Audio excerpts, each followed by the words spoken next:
గత 3 రోజులుగా మేము సమీక్షలు చేసుకొని అన్ని వివరాలన్నీ తీసుకున్న తర్వాత ఈరోజు ఈ ప్రెస్ మీట్ నిర్వహించడం జరుగుతూ ఉంది. ఎక్కడ చూసినా ఎన్ని సర్వేలు తీసుకున్నా ఒకటే చెప్తా ఉన్నారు, ఉమ్మడి పాలమూరులో ఉన్న 2 పార్లమెంట్లు కూడా కాంగ్రెస్ పార్టీ గెలవబోతూ ఉంది. ముఖ్యంగా మహబూబ్నగర్ పార్లమెంట్ నుంచి డాక్టర్ చల్లా వంశచంద్రారెడ్డి గారు దాదాపు 1,00,000 మెజార్టీతో ఇక్కడ నుంచి ఎంపీగా గెలవబోతూ ఉన్నారని చెప్పేసి కూడా ఈ సందర్భంగా మా మీడియా మిత్రుల ద్వారా యావత్ ప్రజానీకానికి తెలియజేస్తూ ఉన్నాం. ఈరోజు ఏదో సోషల్ మీడియాను నమ్ముకొని సోషల్ మీడియాలో పెద్ద ఎత్తున తప్పుడు పోస్టులు పెడుతూ ప్రజలను ముఖ్యంగా యువతను తప్పుదో పట్టించే విధంగా వ్యవహరించిన బీజేపీకి ప్రజలు ఆల్రెడీ బుద్ధి చెప్పిర్రు. వాళ్ళేదో పగటి కళలు గంటా ఉన్నారు. ఏంటంటే వాపును చూసి బల్పు అనుకునే విధంగా బీజేపీల వ్యవహార శైలిని చూస్తుంటే అందరూ కూడా నవ్వుకుంటున్నారు, అసహించుకుంటున్నారు కూడా. ఈరోజు భారతదేశంలో కూడా బీజేపీ పార్టీ తుడిచిపెట్టుకోపోతూ ఉంది. ముఖ్యంగా మొన్నటి వరకు జరిగిన అన్ని ఫేజ్లలో జరిగిన ఎలక్షన్స్లలో కూడా చాలా స్పష్టంగా ఆల్ మీడియా ఛానల్స్కి సంబంధించిన సర్వేలు కానీ ఇతరత్ర సర్వే సంస్థలు కానీ చెప్తున్నది ఒకటే, ఖచ్చితంగా భారతదేశంలో ఇండియా కూటమి దాదాపు 300 పైచిలకు సీట్లు గెలుచుకొని ఈసారి ప్రభుత్వాన్ని ఏర్పాటు చేయబోతూ ఉందని చెప్పేసి చెప్తా ఉన్నాయి. మేము కూడా చాలా విశ్వాసంతో అంటే నమ్మకంతో ఉన్నాము. ఖచ్చితంగా ఈసారి ప్రజలు పెద్ద ఎత్తున కాంగ్రెస్ పార్టీకి అదేవిధంగా ఇండియా కూటమికి ఓటేసి ఖచ్చితంగా గెలిపించబోతూ ఉన్నారు ఇండియా కూటమిని అని చెప్పి కూడా ఈ సందర్భంగా తెలియజేస్తూ ఉన్నాం. రేపు రాబోయే రోజుల్లో 9వ తారీఖు అంటే జూన్ 9వ తారీఖు రాహుల్ గాంధీ గారు, మా ప్రియతమ నాయకుడు శ్రీ రాహుల్ గాంధీ గారు ప్రధానమంత్రిగా కూడా ప్రమాణ స్వీకారం చేయబోతూ ఉన్నారు. ఇది వాస్తవం. ఏవో 10 సంవత్సరాలు ఈ భారతదేశంలో అధికారంలో బీజేపీ పార్టీ తప్పుడు ప్రచారాలతో తప్పుడు పోస్టులు సోషల్ మీడియాలో పెట్టుకుంటూ ప్రజలను రెచ్చగొట్టే విధంగా వ్యవహరించిన తీరును ఈరోజు ప్రజలందరూ కూడా సమయం వచ్చినప్పుడు బుద్ధి చెప్పాలనే ఆలోచనతోన మన జరిగిన ఎన్నికలు కానీ ఇంకా జరగబోయే ఎన్నికలలో కూడా తప్పకుండా నిర్ణయం తీసుకుంటారు. ఆల్రెడీ వేసుకున్న వాళ్ళు ఓటేసిన వాళ్ళు కూడా నిర్ణయం తీసుకున్నారు. కాబట్టి భారతదేశంలోనే కాదు ఇక్కడ కూడా తెలంగాణలో కూడా 13 సీట్లు మేము గెలవబోతా ఉన్నామని చెప్పేసి కూడా ఈ సందర్భంగా తెలియజేస్తా ఉన్నాం.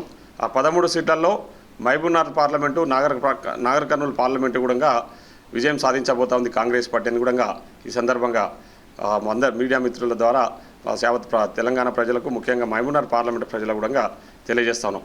ముఖ్యంగా ఈరోజు మేము ప్రచారం నిర్వహించినట్లే మేము ప్రజలకు తెలియజేసినట్లే 2 తోడు దొంగలు బీజేపీ బీఆర్ఎస్ ఇద్దరు కూడా బలుక్కొని ఇద్దరు ఒకటే ఈరోజు పార్లమెంటు మహబూబ్నగర్ పార్లమెంటు ఎట్లా చేసి రేవంత్ రెడ్డి గారిని ఊడగొట్టాలని చెప్పేసి ఏదైతే ప్రయత్నాలు చేశారో ఆ ప్రయత్నాలను పాలమూరు ప్రజలు ఈరోజు తిప్పికొట్టిండ్రు. మా పాలమూరు బిడ్డ ముఖ్యమంత్రిగా ఉన్నాడు, ఖచ్చితంగా పాలమూరు బిడ్డ నిలబెట్టిన వంశచంద్రారెడ్డిని గెలిపిస్తామని చెప్పేసి ప్రజలందరూ ఏకదాటిపైకి వచ్చి వాళ్ళందరూ ఓటేసి ఈరోజు పాలమూరు వంశచంద్రారెడ్డి గారిని గెలిపియబోతూ ఉన్నారు. ముఖ్యంగా ఈరోజు బీఆర్ఎస్ పార్టీ పరిస్థితిని తీసుకుంటే అంటే పెళ్ళి ఒకరిని చేసుకొని సంసారం ఒకరితోనే చేస్తున్నట్టు వాళ్ళ వ్యవహార శైలి ఉంది. పార్టీ అంటే మొన్నటి వరకు 10 సంవత్సరాలు ఈ రాష్ట్రంలో అధికారంలో ఉన్న పార్టీ ఈరోజు మనుగడలు లేకుండా పోతూ ఉందంటే జనాలందరూ కూడా ఆలోచన చేస్తూ ఉన్నారు. ఎందుకంటే వాళ్ళు ఒక పార్టీ స్థాపించి ఉద్యమ పార్టీ అని చెప్పుకొని 10 సంవత్సరాలు ఈ రాష్ట్రంలో అధికారంలో ఉండి ఎక్కడికక్కడ అడ్డగోలుగా అవినీతికి పాల్పడి మన జరిగిన అసెంబ్లీ ఎన్నికల్లో వాళ్ళకి ప్రజలు బుద్ధి చెప్పారు. అయినా వాళ్ళకి బుద్ధి రాకుండా మన జరిగిన పార్లమెంట్ ఎన్నికల్లో బాహాటంగా ముఖ్యంగా గతంలో ఎమ్మెల్యేలుగా పనిచేసిన వాళ్ళు, మంత్రులుగా పనిచేసిన వాళ్ళు ఏమాత్రం సిగ్గు ఎగ్గు లేకుండా బీజేపీకి ఓటేయండి, బీజేపీకి సపోర్ట్ చేయండి అని చెప్పేసి ఎన్నికల ముందు రాత్రి వరకు కారు గుర్తుకు ప్రచారం చేసినోడు తెల్లారేసరికి పువ్వు గుర్తుకు ఓటేయండి అని చెప్పేసి తప్పుడు ప్రచారాలు చేస్తూ వాళ్ళు ఏ విధంగా అయినా పాలమూరు అభివృద్ధిని అడ్డుకోవాలి. పాలమూరులో ఈరోజు పాలమూరు బిడ్డ ముఖ్యమంత్రిగా ఉన్నాడు, ఆయన అభివృద్ధి చేస్తూ ఉన్నాడు, ఆయనకు మంచి పేరు వస్తూ ఉంది. కాబట్టి తట్టుకోలేక బీఆర్ఎస్ నాయకులకు ఆల్రెడీ అసెంబ్లీలో జరిగిన ఎన్నికలలో వాళ్ళకు బుద్ధి చెప్పినా కూడా బుద్ధి తెచ్చుకోకుండా మన బీజేపీతో కొల్యూడై ఏదో బీజేపీని ఎట్లానే చేసి పాలమూరులో కాంగ్రెస్ పార్టీని కట్టడి చేయాలి, అభివృద్ధిని అడ్డుకోవాలని చెప్పి ఆలోచనతోన బీజేపీలు వ్యవహరించిన బీఆర్ఎస్ వాళ్ళు ఏదైతే బీఆర్ఎస్ నాయకులు ముఖ్యంగా ఆ నాయకులు వ్యవహరించిన తీరును వాళ్ళ పార్టీలో ఉన్న కార్యకర్తలే సామాన్య కార్యకర్తలు అందరూ కూడా వ్యతిరేకించారు. మీరు నిన్నటి వరకు కారు ప్రచారం చేసి పొద్దున వచ్చేసి డబ్బులకు అమ్ముడు పోయి ముఖ్యంగా మహబూబ్నగర్ పార్లమెంట్లో ఉన్న మాజీ ఎమ్మెల్యేలు మాజీ మంత్రులు డబ్బులకు అమ్ముడు పోయి బీజేపీ పార్టీకి అమ్ముడు పోయి ఈరోజు కాంగ్రెస్ పార్టీని ఎట్లయినా కట్టడి చేయాలని చెప్పేసి వాళ్ళు ఏదైతే బీజేపీకి ఓటేయాలని చెప్పిరో దాన్ని పెద్ద ఎత్తున ప్రజలు తిప్పికొట్టిరు. ప్రజలు ఎవరు కూడా వాళ్ళను విశ్వసించకుండా కాంగ్రెస్ పార్టీకి మద్దతు తెలిపారు, కాంగ్రెస్ పార్టీకి ఓటేసిరు. పేపర్లో రాసిరు, పేపర్లో చూసినా నేను 4.5 లక్షల మంది ఓటే హక్కు వినియోగించుకోలేదు. మరి 3 లక్షల ఎక్కడి నుంచి వస్తుంది అంటే ఊహలు.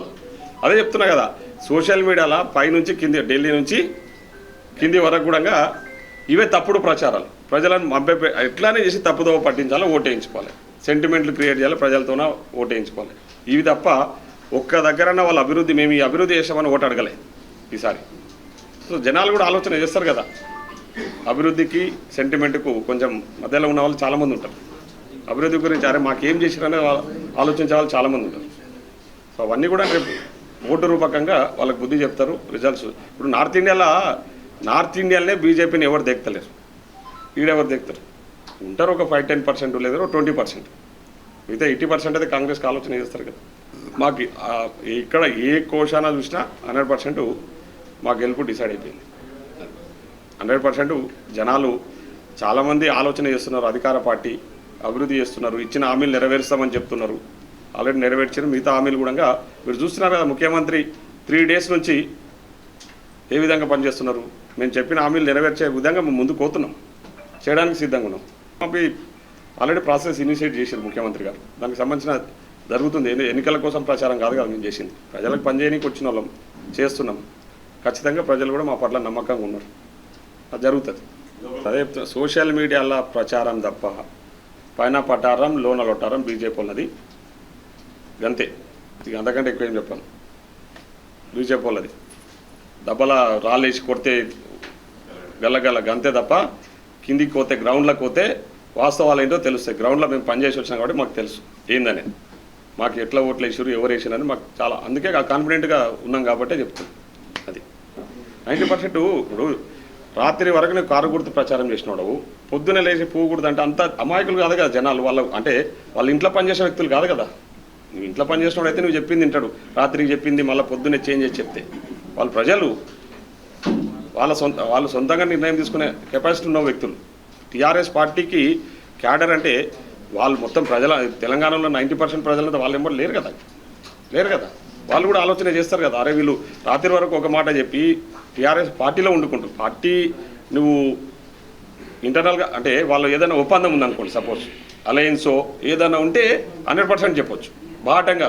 మీరు వచ్చేసి ఏది మనం అలయన్స్లో ఉన్నాము బీజేపీతోనే కాబట్టి చేయండి అని చెప్పేసి.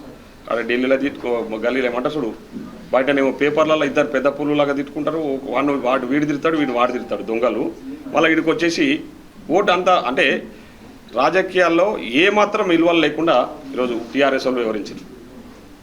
నెక్స్ట్ డే పేపర్ స్టేట్మెంట్ మళ్ళీ ఏమంటారు చూడు, చేసిన తప్పును కప్పిపుచ్చుకోవడానికి గుమ్మడికాయలు దొంగ ఎవడంటే భుజాలు దనుకునేటట్టు టీఆర్ఎస్ వాళ్ళ స్టేట్మెంట్ చూస్తే కాంగ్రెస్ బీజేపీ ఏమో కాంగ్రెస్లో విలీనం అవుతుందని, బీజేపీ అంటే జనాలు అంటే అరే మనం మాట్లాడే విధానాన్ని జనాలు కూడా కొంచెం హర్షించాలి, యాక్సెప్ట్ చేయాలి. నేను అనేది అది.